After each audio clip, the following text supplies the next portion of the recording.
Hare Nama Hare Nama eva kevalam Kalo nasteva nasteva nasteva gatiranyata.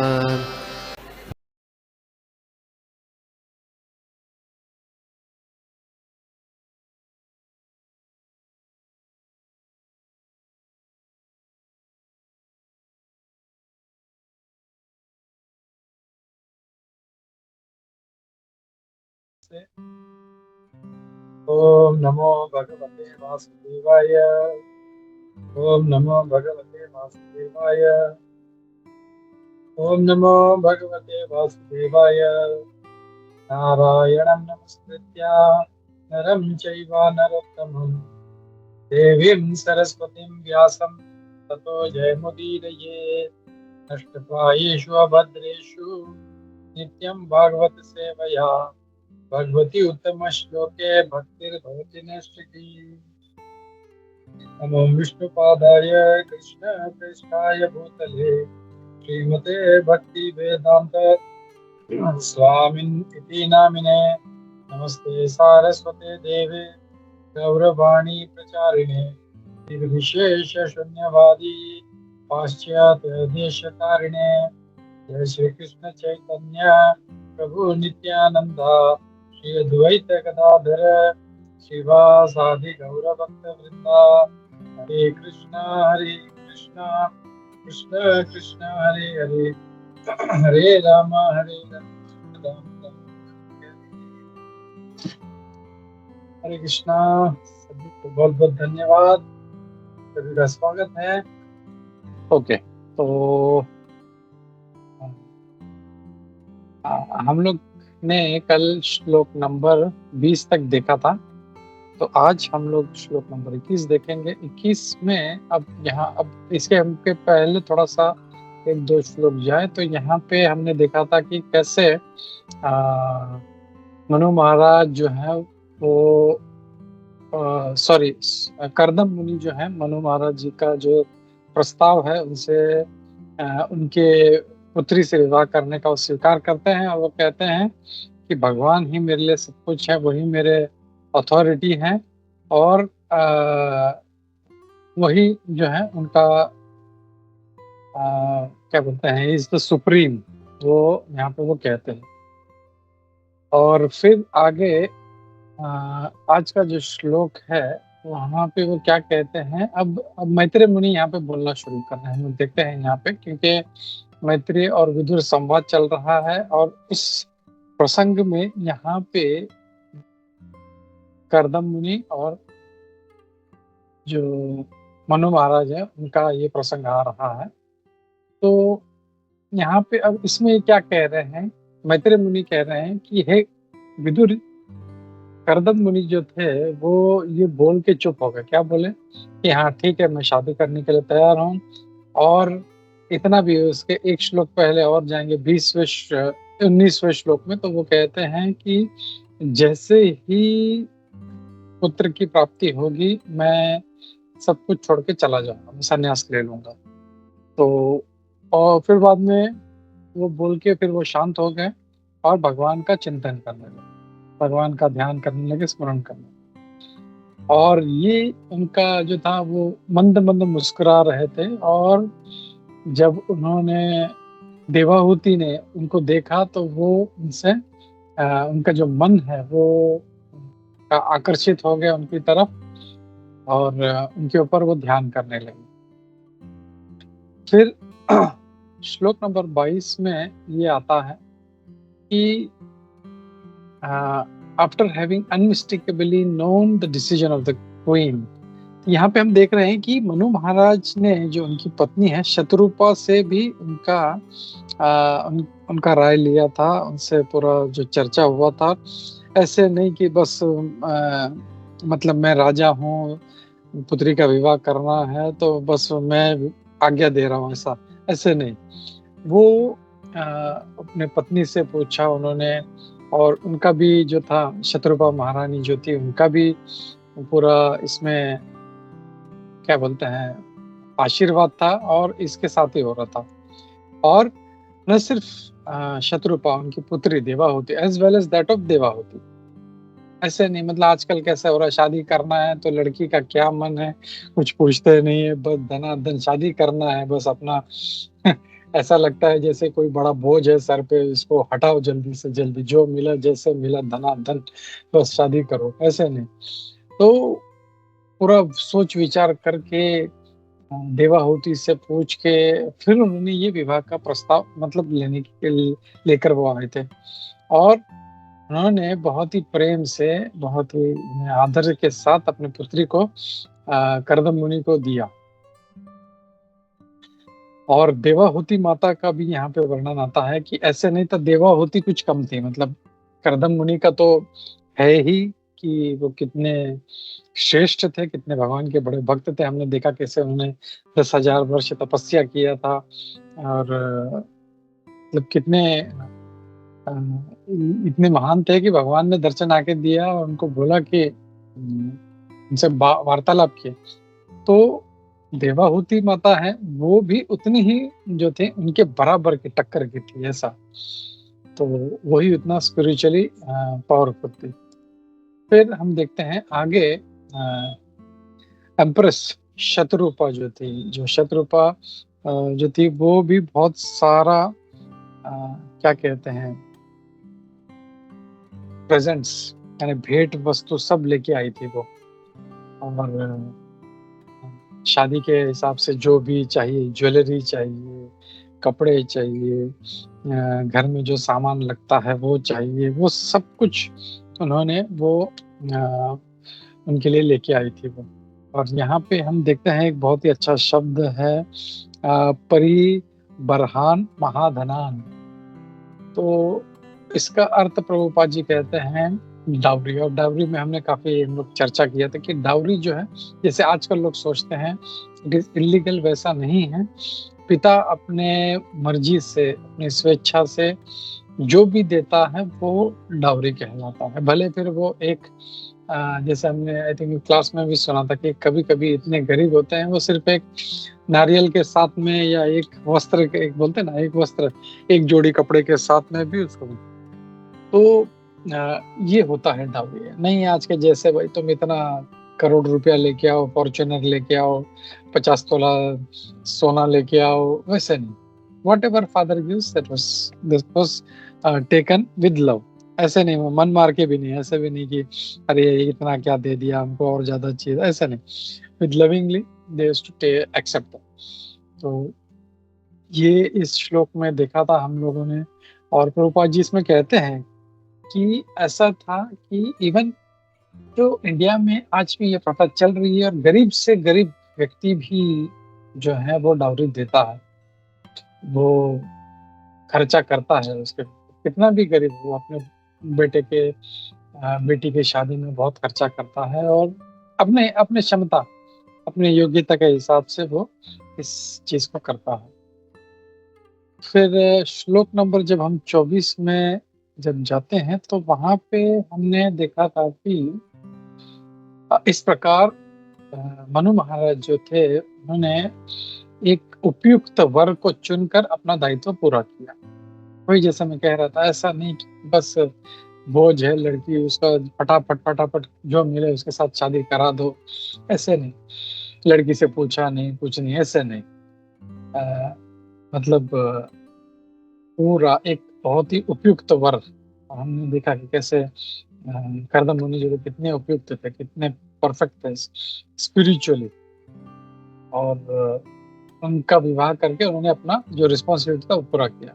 और इसके साथ क्या हुआ कि उनका जो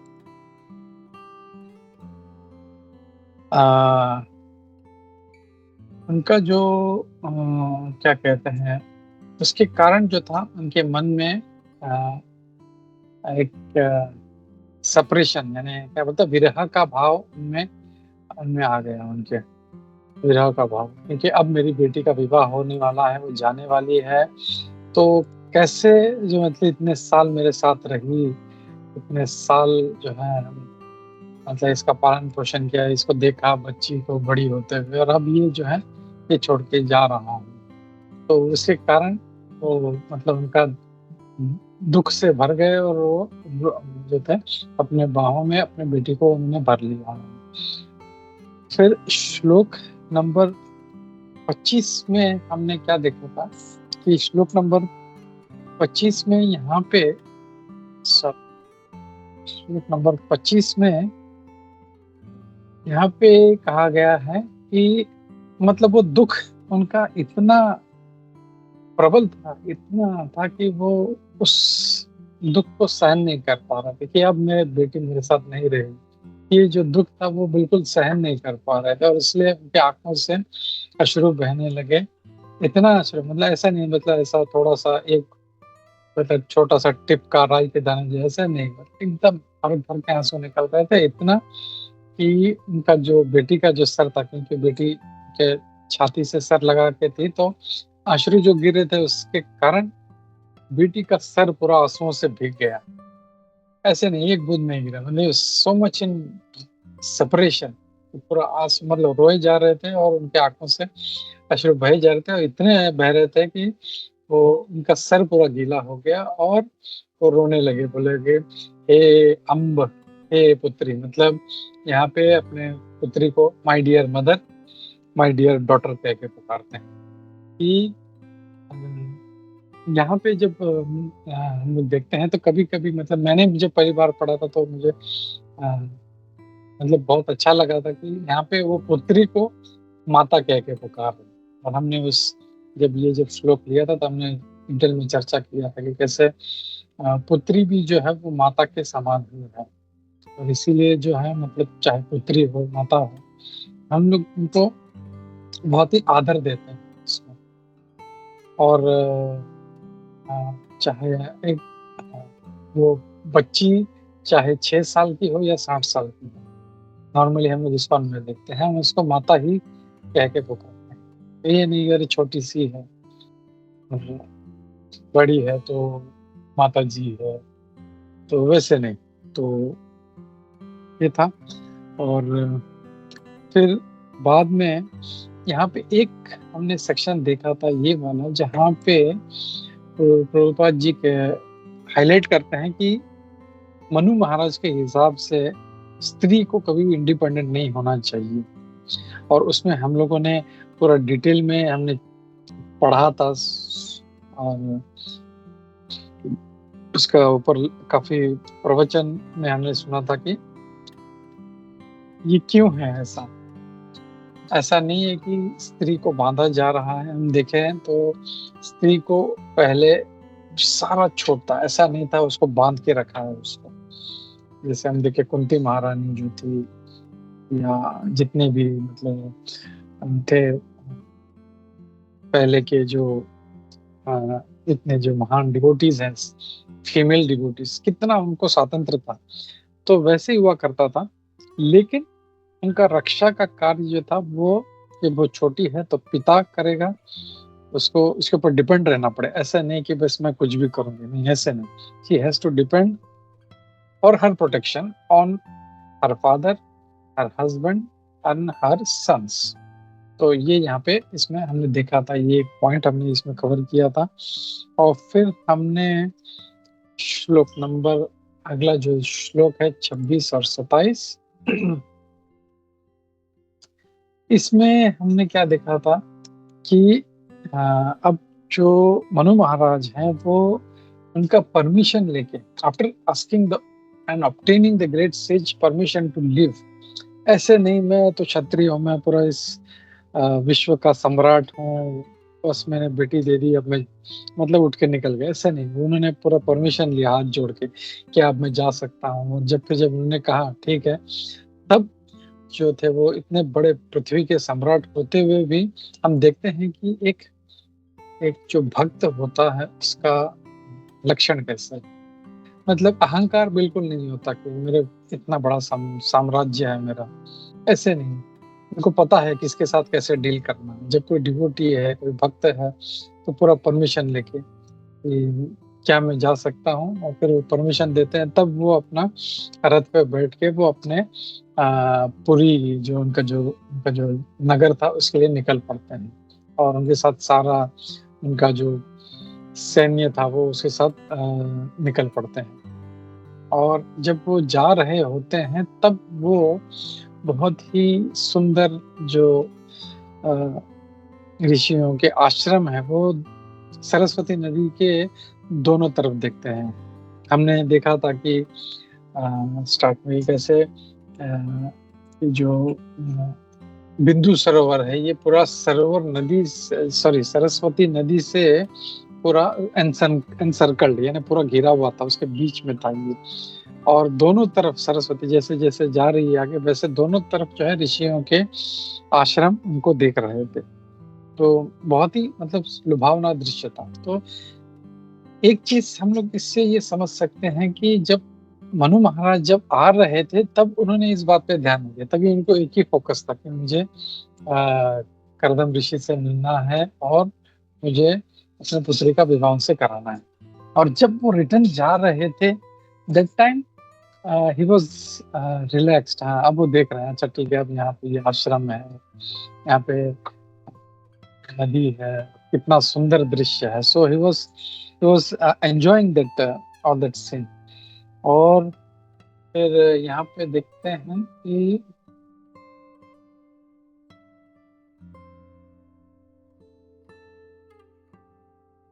हाँ या दोनों तरफ है ना।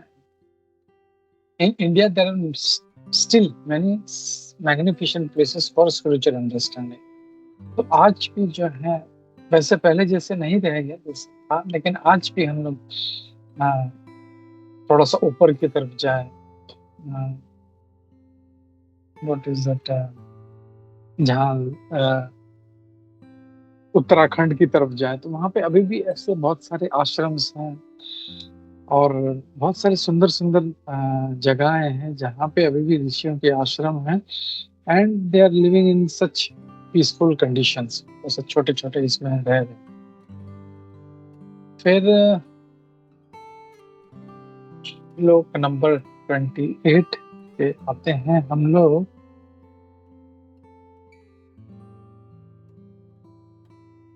एक पॉइंट रह गया था। हाँ, it is stated here पश्यन आश्रम संपदः। तो यहाँ पे प्रभुपाद जी बहुत अच्छे से कह रहे हैं आश्रम संपदः, जो आश्रम का संपदा है, जो ये संपत्ति है ये उन्होंने देखा। दैट मीन्स आश्रम भी जो थे वो कितने मनमोहक थे। प्रभुपाद जी लिखते हैं the great sages had no skyscrapers. ऐसा नहीं है उन्होंने बड़ा 4 माले का बंगला बनाया था या बड़ा उनका कोई एकदम स्काईस्क्रेपर बिल्डिंग था, लेकिन छोटा सा कुटिया हुआ करता था, लेकिन it was so beautiful. But the hermitages were so beautiful that the king was very much pleased to see pleased at the sight। मतलब वो भले ही छोटा सा कुटिया था तो वो भी इतना सुंदर हो, ऐसे नहीं बस कुछ भी बस फटाफट एकदम दे वर सो ब्यूटीफुल।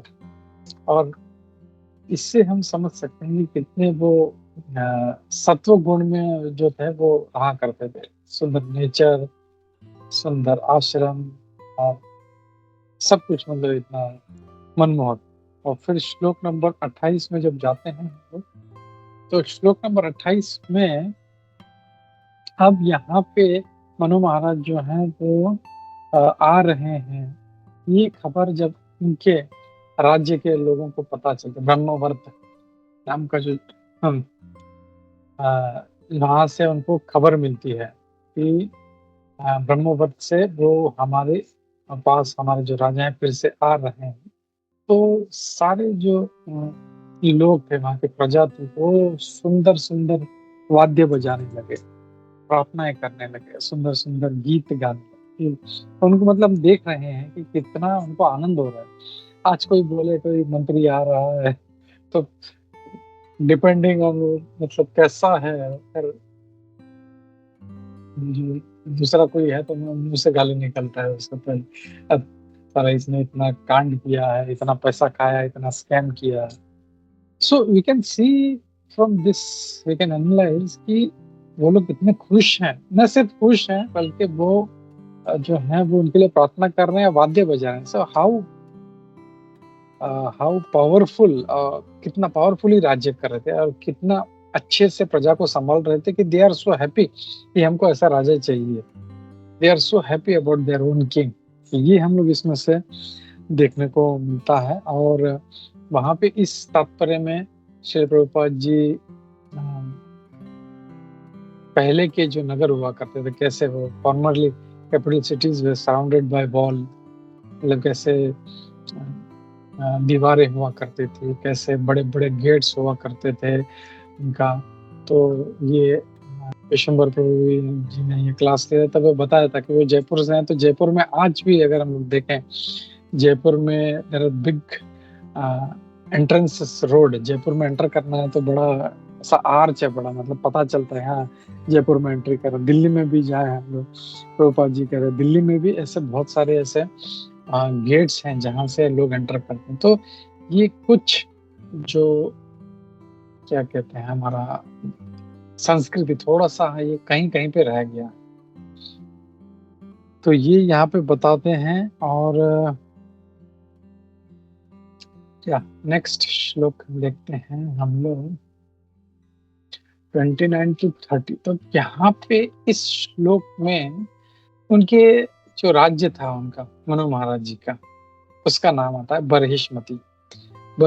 बरहिष्मति नामपुरी, मतलब बरहिष्मति नाम का जो उनका पुर था, जो जगह था, उनका जो शहर था वो था वहां पे। और सर्व संपत समन्विता, मतलब हर तरह से संपन्न था, ऐसा नहीं कुछ भी कमी नहीं, सब कुछ ऐश्वर्य धन सब कुछ है, मतलब एवरीथिंग वाज देयर, सब कुछ होना चाहिए। जैसे अच्छा पानी भी है ना, कभी कोई वहां पे विपत्ति आ रही है, कुछ नहीं, दे वर सो हैप्पी, सब कुछ था वहां पे। और ये बताया जा रहा है कि ये इसमें प्रभुपाद जी कहते हैं कि ये बरिष्मती जो था बहुत काफी फेमस भी था ये। और ये क्यों था, एक चीज यहाँ पे प्रभुपाद जी क्लियर करते हैं कि क्योंकि भगवान से कनेक्टेड था, और भगवान से कनेक्टेड हर चीज तो पीठ कहा जाता है, पीठ स्थान हम देखते हैं, शक्ति पीठ भी कहते हैं। तो ये भगवान का पीठ था ये। क्यों? क्योंकि वहां पे यहाँ पे जब भगवान वराह देव ने हिरण्याक्ष का वध किया था तो उनके शरीर के बाल जो थे वहां पे गिरे थे। वो जब बाहर आए थे पानी में से और उन्होंने अपना अंग झटका था तो कुछ बाल भी वहां पे गिर गए थे वहां पे। तो ये इसके बारे में इसका वर्णन आता है। और वो जो बाल थे यहाँ पे भागवतम कहता है कि वो जब बाल दो प्रकार के घास में उसका रूपांतर हुआ था, एक तो कुश जो हम लोग जानते हैं और एक काश। तो कुशा तो हम लोग जानते हैं, उसको भी हम लोग चर्चा किया था कि कैसे कुशाग्रास जो है लोग आसन के लिए यूज करते हैं उसको, और उसको बैठने के लिए यूज करते हैं। और उसका बहुत ही फायदा है क्योंकि उससे कोई रेप्टाइल सांप बिच्छू ये सब जिसके ऊपर बैठ के ध्यान कर रहा है तो वो नहीं आता।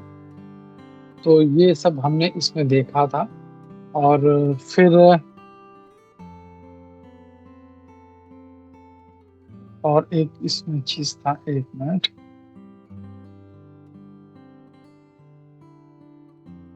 कहा गया, हाँ ये यज्ञ, भगवान जो है यहाँ पे यज्ञ स्वरूप जो थे यज्ञ। तो प्रभुपाद जी कहते हैं भगवान विष्णु का एक नाम यज्ञ है। और प्रभुपाद जी भगवद गीता का वो श्लोक कोट करते हैं, एक तीसरे अध्याय का 9वां श्लोक है, यज्ञार्थात् कर्मणो अन्यत्र लोको कर्म बंधनः। कि कैसे अगर यज्ञ के लिए कार्य नहीं करोगे तो वो भव बंधन में पड़ जाओ। तो हर कार्य जो है हमको सिर्फ भगवान के यज्ञार्थात् कर्मणा, हमको सिर्फ भगवान विष्णु के लिए कार्य करना है। अभी आजकल क्या कर रहे हैं हम लोग, इंद्र तृप्ति में लगे अपना, मतलब ऐसा नहीं कि पहले लोग धन नहीं कमाते थे, वो लोग भी धन कमाते थे लेकिन उनको पता है इसका उपयोग कैसे करें। आज हम लोग इसका जो धन कमाते हैं तो मैं कैसे अपने लिए यूज करूं, मैं फॉरेन ट्रिप जाना है, ये बंगला उसको बैंक बैलेंस बनाना है, तो ये सब प्रकार का जो इंद्र तृप्ति का जो कार्य था वो होता है आजकल। लेकिन पहले जो थे हर चीज़ यहाँ पे भगवान के प्रसन्नता के लिए, और वैसे होने के कारण वो लोग खुश भी थे और वो मुक्त भी रहते थे। लेकिन आजकल क्या है, इंद्र तृप्ति के कारण वो और कर्म बंधन में बंधते जा रहे हैं और दुखी भी हो रहे हैं। मतलब जैसे हमने कंपेयर किया था कोल्विच श्रीधर, कुछ भी नहीं था, एक कुटिया था, दिन भर में 2 आना कमाते थे, लेकिन उसमें भी 1 आना सीधा भगवान की सेवा, और फिर भी कितने खुश है। और आज इतने बड़े-बड़े मिलियनियर्स, मल्टी मिलियनियर्स, इतना धन है, लेकिन फिर भी उनको दुःख जो उनका जाता है, वो खुश नहीं है। इसका मतलब समझ सकते हैं कि धन का मतलब सुख नहीं है। सुख प्राप्त करना है तो धन से नहीं प्राप्त, धन से हमको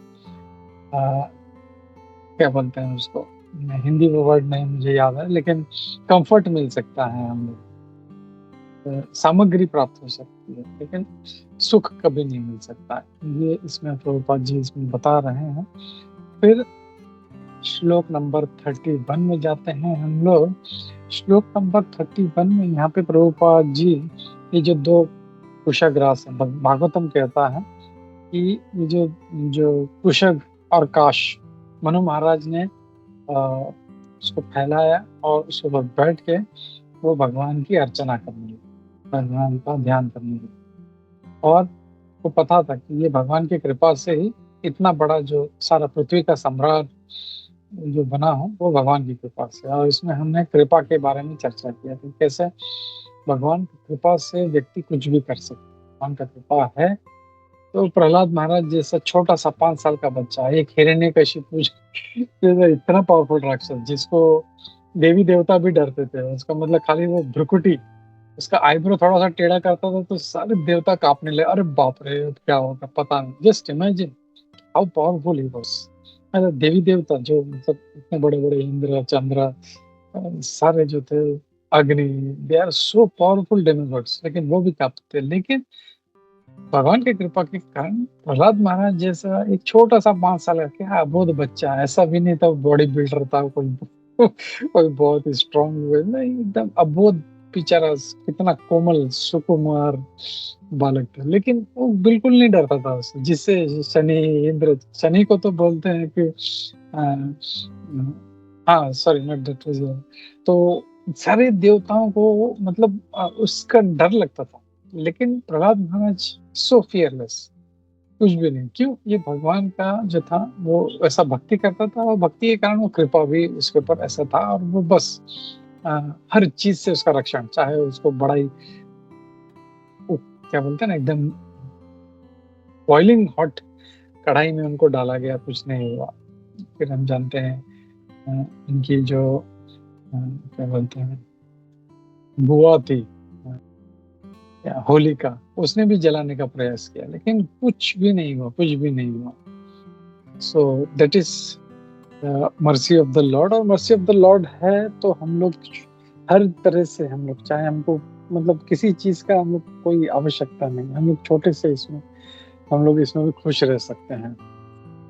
तो ये भगवान का कृपा था। और फिर इसमें प्रभुपाद जी मनु जो शब्द है उसका मतलब बताते हैं उसको कि मनु महाराज से ही हमको ये जो इंग्लिश वर्ड है मैन वो प्राप्त हुआ है। मनुष्य जो संस्कृत शब्द है ये भी मनु से ही आया है। ये सब इसमें बताते हैं इसमें।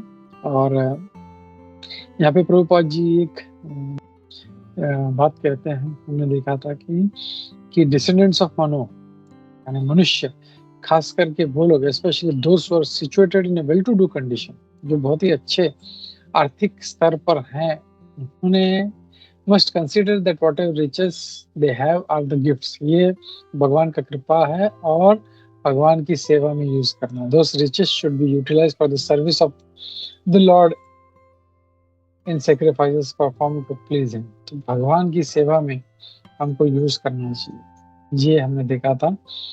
और आगे देखा था कि अगर ऐसा करेंगे तो जो फैमिली है, नेशन है, सोसाइटी है, सारा वैकुंठ बन जाएगा।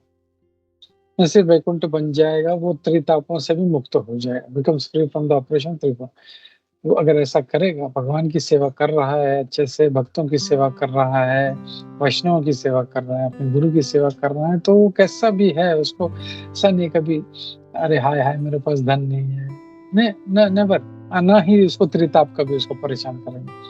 आदि भौतिक हो गया, आदि दैविक हो गया। हमने लाइव एग्जाम्पल देखा है कि कैसे मतलब इतना बड़ा महामारी जो आया था कोरोना में, स्टिल मतलब कितने जो थे भौतिक लोग उसमें मतलब कितने डरते थे सारे, कितने लोग उसमें जो थे वो चल बसे, लेकिन भगवान के भक्त थे वो बचे रहे। तो त्रिताप भी जो है वो उसको कुछ नहीं करता, आदि दैविक, आदि भौतिक, आध्यात्मिक, तो उसको परेशान नहीं कर सकते। ये हमने इसमें देखा था। यहाँ पे प्रभुपाद जी बहुत अच्छा लाइन देते, if one wants to be happy and peaceful, चाहे जो भी हो, हाउस होल्डर है, सिटीजन है, one must promote devotional service for the pleasure of the Lord. हमें प्रचार करना है, भक्ति को आगे बढ़ाना है। ये प्रभुपाद जी बहुत अच्छा स्टेटमेंट देते हैं यहाँ पे। फिर श्लोक नंबर हम जब 32 में हमने क्या देखा था कि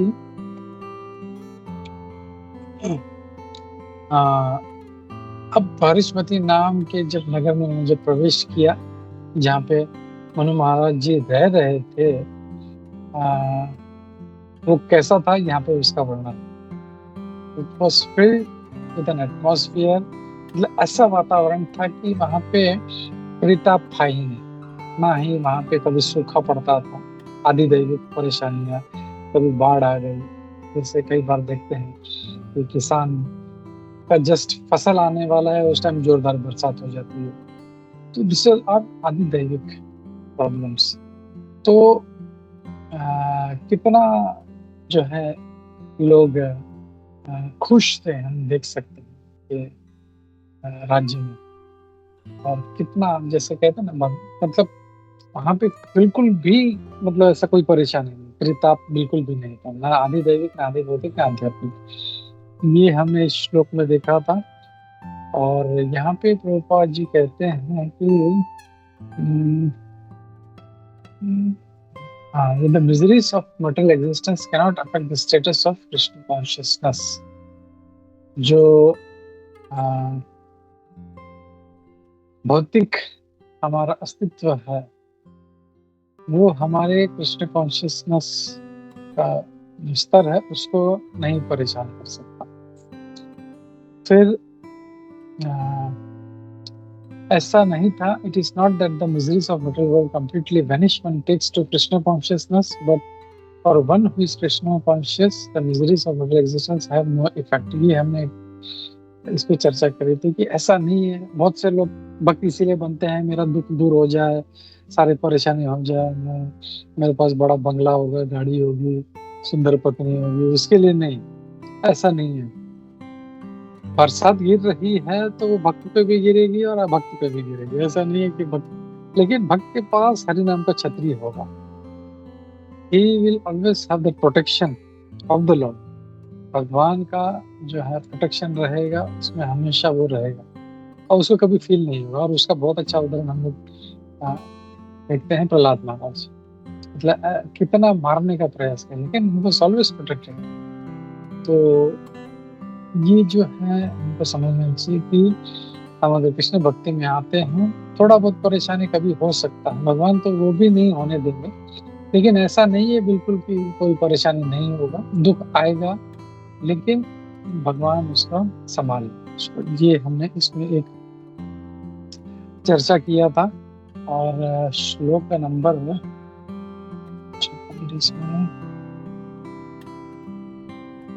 हाँ, यहाँ पे we can not stop the material miseries of material atmosphere. हम उसको रोक नहीं सकते। बरसात गिर रही तो नहीं रोक पाएंगे, ऐसा नहीं है कि भक्त जा रहा है, भक्त के आजू बाजू बरसात नहीं हो रही है और बाकी सब ये नहीं, ऐसा नहीं, बरसात होगी। But Krishna consciousness is the antiseptic method to protect us from being affected by the miseries of material existence। तो ये बहुत ही अच्छा एंटीसेप्टिक है। जैसे एंटीसेप्टिक लोग लेते हैं, कोई वैक्सीन लेते हैं, जैसे कोरोना में मतलब उन्होंने वैक्सीन लिया तो जो था दवाई खा रहे थे, कोई क्या कहते हैं आयुर्वेदिक दवाई खा रहे थे, दे वर प्रोटेक्टेड। मतलब ऐसा नहीं था कि वो बीमारी नहीं हुआ, उनको बीमार हुए, लेकिन इतना अच्छा उनका मेडिसिन था कि पूरा बॉडी उनका स्ट्रांग था, and that's why they were protected. तो वैसे ही हमारे पे भी ऐसा नहीं कि जो दुख दर्द परेशानी ये सब नहीं आएगा, आएगा, लेकिन हमारा एंटीसेप्टिक जो है कृष्ण कॉन्शियसनेस का हमको रक्षा करके रखेगा। फिर श्लोक नंबर 33 में हमने देखा कि एम्परर स्वयंभू Manu enjoyed life with his wife. तो यहाँ पे हमने देखा था कि अब भक्त का एक जीवन कैसे होता है, एक गृहस्थ का जीवन कैसे होता है, कि मनु महाराज अपना राज्य कर रहे थे, अपने पत्नी के साथ रह रहे थे, और जो भी आ रहा है जीवन में वो उसका उपभोग करते हुए चल रहे थे, लेकिन उसके कारण उनका चेतना कभी खराब नहीं हुई। Enjoyed life with his wife and subjects and fulfilled his desires without being disturbed by unwanted principles contrary to the process of religion। तो वो अपना जीवन जी रहे थे और मतलब सब कुछ मतलब वो भोग भी कर रहे थे। ऐसा नहीं है चलो कि जो है कुछ अच्छा गाड़ी है बड़ा उसका भी उपभोग कर रहे हैं, बड़ा बंगला है उसका भी उपभोग कर, लेकिन इसके कारण ये नहीं, उनका मतलब जो था अनवांटेड प्रिंसिपल्स जो धर्म के खिलाफ है उससे कभी परेशान नहीं। जैसे अहंकार है, वो अनवांटेड प्रिंसिपल है जो धर्म से उनको भटकाता है। तो ये सब चीजों से वो दूर है। सब एक भक्त का यही लक्षण है कि वो बोलते ना, वो कमल कैसा पानी में रहते हुए भी उससे अलग रहता है, वैसे ही भक्त वो सारा दुनिया में रहेगा, सब दुख आएगा तो भी सहेगा, सुख आएगा तो भी सहेगा, लेकिन उससे उसको फर्क नहीं पड़ता। तो ऐसा नहीं कि दुख आया तो हाँ मतलब जो है हम लोगों को कुछ नहीं होगा, और सुख आए तो हम लोग भटक जाए, ऐसा नहीं। मनु महाराज का बहुत अच्छा उदाहरण, मतलब अपना सम्राट होते हुए सब उपभोग भी कर रहे हैं, अच्छे कपड़े पहन रहे हैं, सब कुछ, लेकिन उनका मन कभी भटका नहीं। ये हमने इस श्लोक में देखा था। फिर यहाँ पे प्रभुपाद जी एक बात कहते हैं,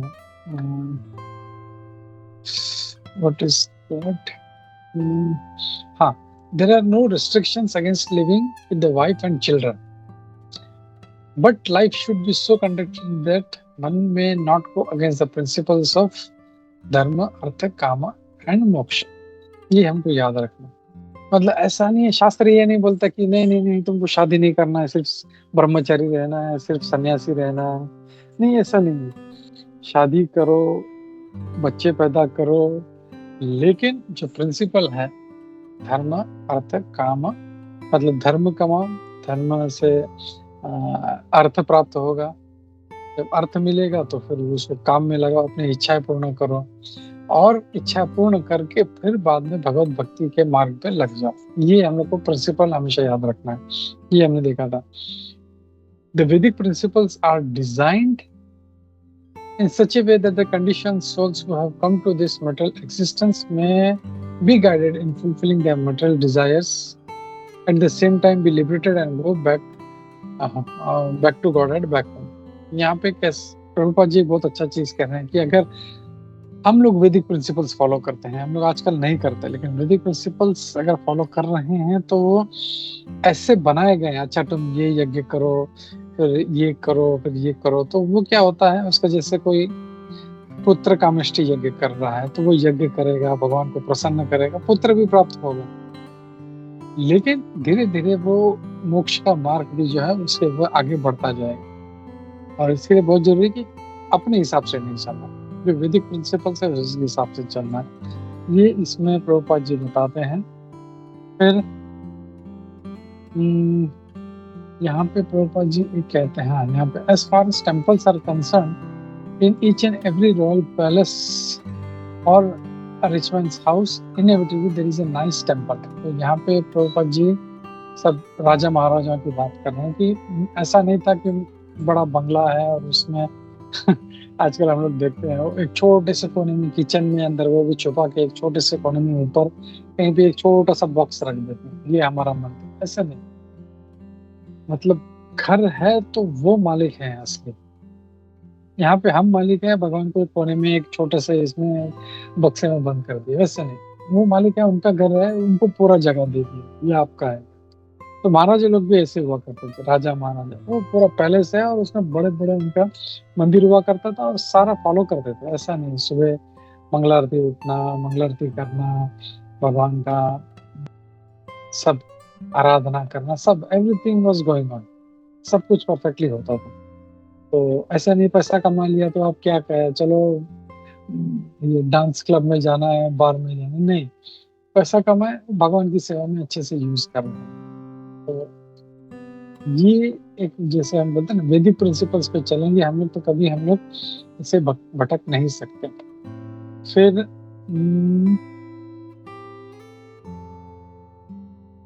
या इसमें आ रहे श्लोक नंबर 34 में जाते हैं क्विकली।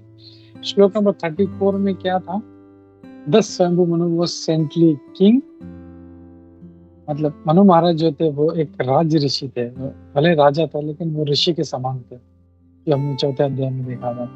राजा लोग भी जो है कितने ऋषि के समान थे, उनमें ऐसा फर्क नहीं था। बस वही है कि ये ऋषि इसने सैफरन क्लोथ्स पहना है, ये ऋषि है इसने बड़ा आलीशान, मतलब एकदम हाई फाई, एकदम रत्न जड़ित कपड़े पहने, बस से उनके खाली एक्सटर्नल इसमें फर्क था, लेकिन माइंड उनका वही था, ऋषि के समान।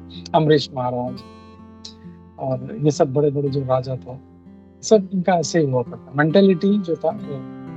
तो इसमें हम लोग को ये देखना है कि सिर्फ भक्त बनना है तो एक्सटर्नली हमको चेंज नहीं करना है। अपना बड़ा कुर्ता पहन लिया या गोपी ड्रेस पहन लिया या बड़ा शिखा रख लिया या मोटा मोटा मनके का, हम लोग पतला भी रख सकते हैं, कुछ लोग एकदम मोटा मोटा, एकदम ऐसा तुलसी का मणि का सबको दिखाई दे वैसा। तो वैसे नहीं है, एक्सटर्नली चेंज नहीं है, माइंड को चेंज करना है हमारे। कपड़े कैसे भी हो, बाहर का दिख जो एक्सटर्नल लुक कैसा भी हो, माइंड अगर चेंज नहीं हुआ तो कोई फायदा नहीं।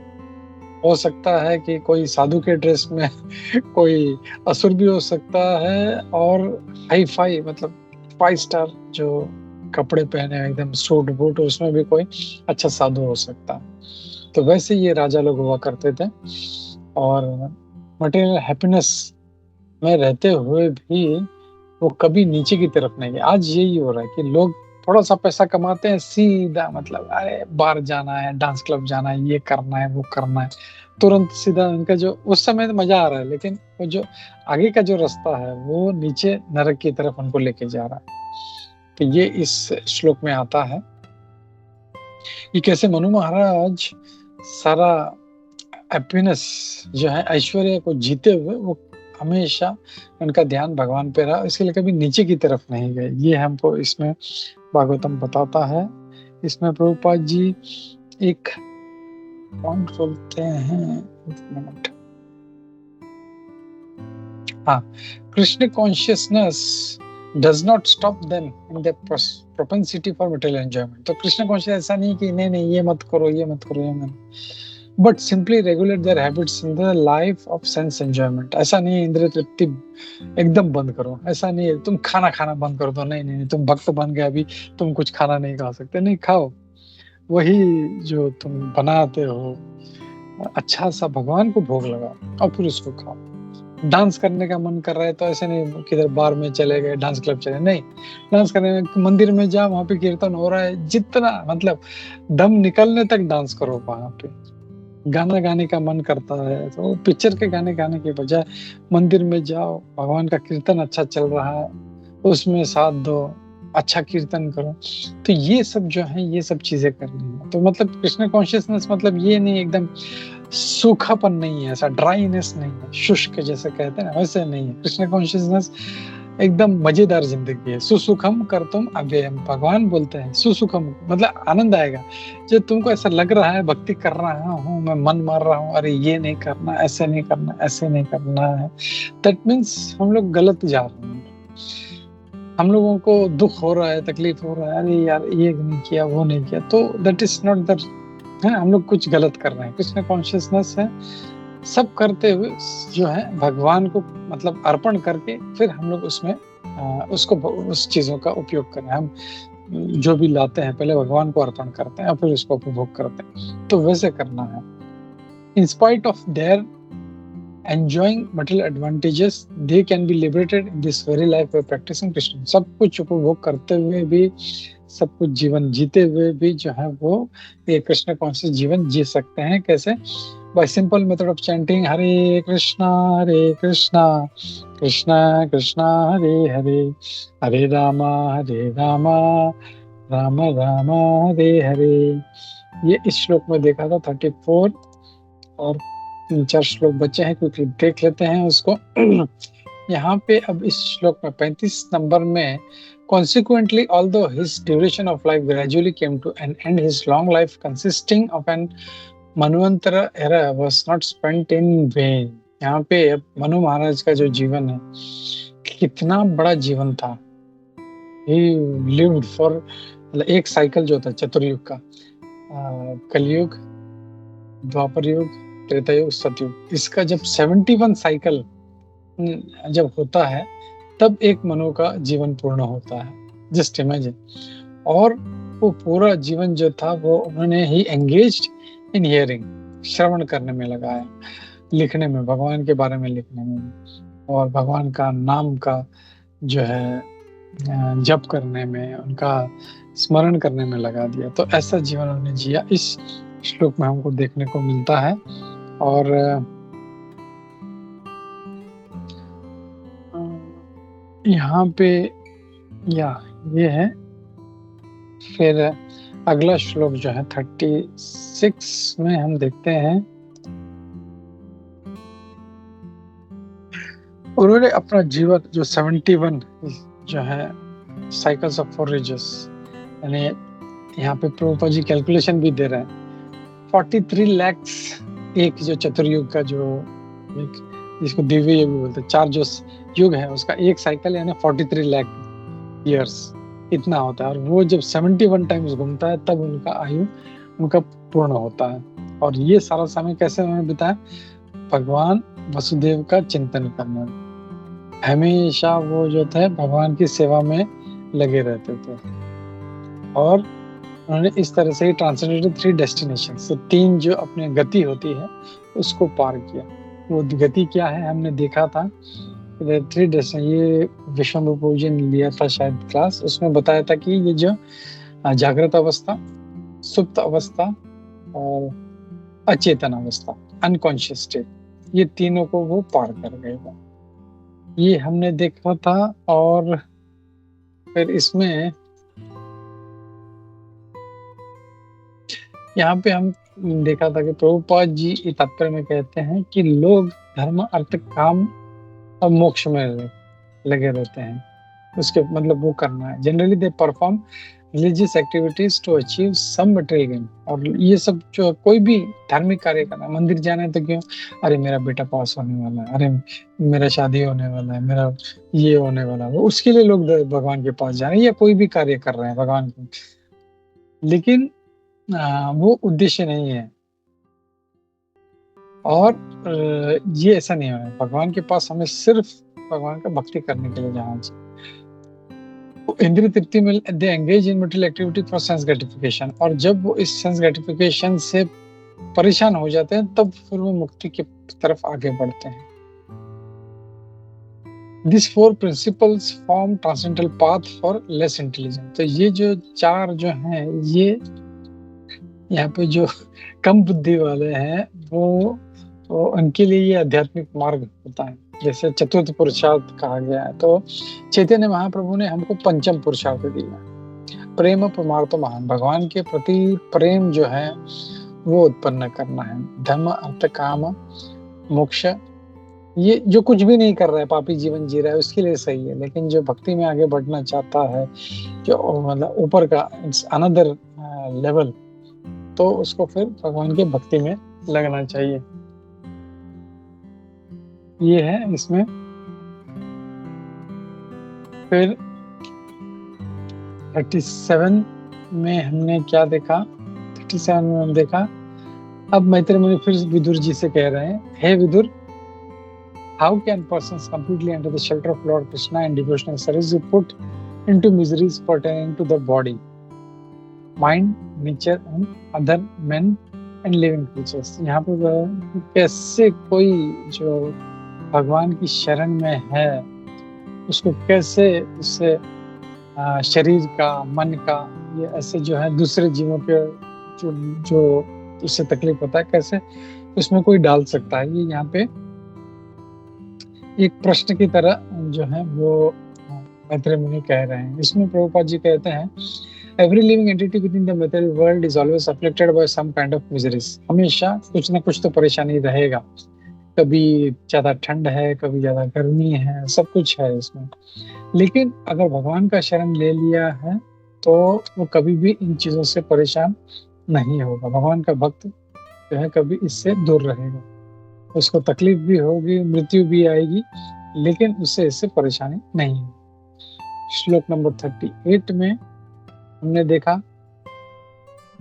इन reply to the questions asked by certain sages, he, Swayambhu, out of compassion for all living entities, taught the diverse sacred duties of men in general and the different varnas and ashrams. तो जो ऋषिगण जो प्रश्न जिन्होंने जो पूछा था, तो उससे यहाँ पे कहा जा रहा है कि ये स्वयंभू मनु जो थे, उन्हें दया, जीवों के प्रति दया दिखाते हुए उन्होंने कैसे जीवन जीना है, अलग अलग वर्णों के लिए, अलग अलग आश्रम के लिए उन्होंने ये उनको सिखाया। तो उनके जीवन से ये सीख सकते हैं, हम लोग सीख ले सकते हैं मनु महाराज के कैसे अपना जीवन जीना है।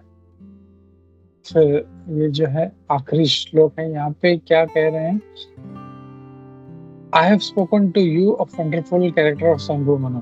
मैंने तुम्हें मनु महाराज का इतना सुंदर जो उनका चरित्र है उसका वर्णन किया। जो ओरिजिनल राजा है, सबसे पहले राजा वही थे मनु महाराज। उसके बाद में फिर सारे जो इक्ष्वाकु, वो हम देखते हैं चौथे अध्याय में भगवद गीता के, बाकी सब महाराज आते हैं। तो ये ओरिजिनल राजा थे। उस reputation is worthy of description, और उनका जो चरित्र है उसका जरूर गुणगान गाना चाहिए। फिर please hear as I speak of the flourishing of his daughter Devahuti. तो अब जो है उसकी बेटी के बारे में, देवाहुति के बारे में मैं बताना शुरू करूंगा। ये यहाँ पे ये 22वां अध्याय खत्म होता है और 23वें अध्याय जो हम लोग कल से शुरू करने वाले हैं। अब यहाँ पे इस अध्याय का नाम ही देवाहुति का लेमेंटेशन है, उसका चिंता, उसका या दुख उसका। तो ये कल से जो है 23वां अध्याय शुरू होने वाला है और बहुत ही जल्दी जो है 1-2 अध्याय में भगवान कपिल का जो आगमन होने वाला है, उनकी शिक्षाएं शुरू होने वाली हैं। तो प्लीज इसमें बने रहिए एंड हम लोग इसको आगे कल से देखते हैं। हरे कृष्णा, सभी को धन्यवाद। किसी का कोई प्रश्न है, कोई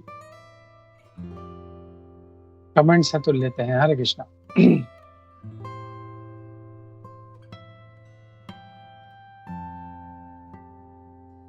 नहीं है तो मैं मतलब नॉर्मली समरी में होता नहीं है, इसमें कुछ होता नहीं है क्वेश्चन पूछने के, लेकिन जस्ट यही हम लोग देखते हैं कि कैसे पूरा ये जो सेक्शन था इसमें मनु महाराज का जो जीवन है उसके बारे में पूरा वर्णन है। कैसा जीवन का मतलब वो भक्त होने के कारण सारे सम्राट के राजा होते हुए भी कितना अच्छा उन्होंने भक्ति का जीवन जिया, ये हम लोग को सीखना चाहिए। जैसे आखिर में भी भागवतम कहता है कि उनका जीवन का चरित्र गाना चाहिए और उनसे सीखना चाहिए, ये हमने देखा। और फिर भगवान का कृपा जो है वो किस प्रकार, भगवान का कृपा किस प्रकार है और कैसे कैसे हम लोग वो परेशानी से बचा सकता है। परेशानी से बचने के लिए हमको भगवान के पास नहीं जाना, वही परेशानी तो आती रहेगी, लेकिन उससे जैसे मैं बोला बरसात होती रहेगी, लेकिन उसमें हम लोग आराम से उसको पार कर पाएंगे। ये हम लोगों को देखना है उसमें। और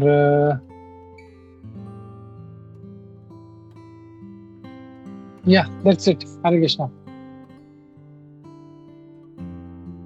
ठीक है, तो हम लोग रुकते हैं यहाँ पे और आगे बढ़ते हैं नरसिम्हा आरती की तरफ। हरे कृष्णा ग्रंथराज श्रीमद् भागवतम की जय, श्रील प्रभुपाद की जय, इस्कॉन गुरु वृंद की जय, सभी उपस्थित भक्तवृंद की जय। हरे कृष्णा। थैंक यू सभी को।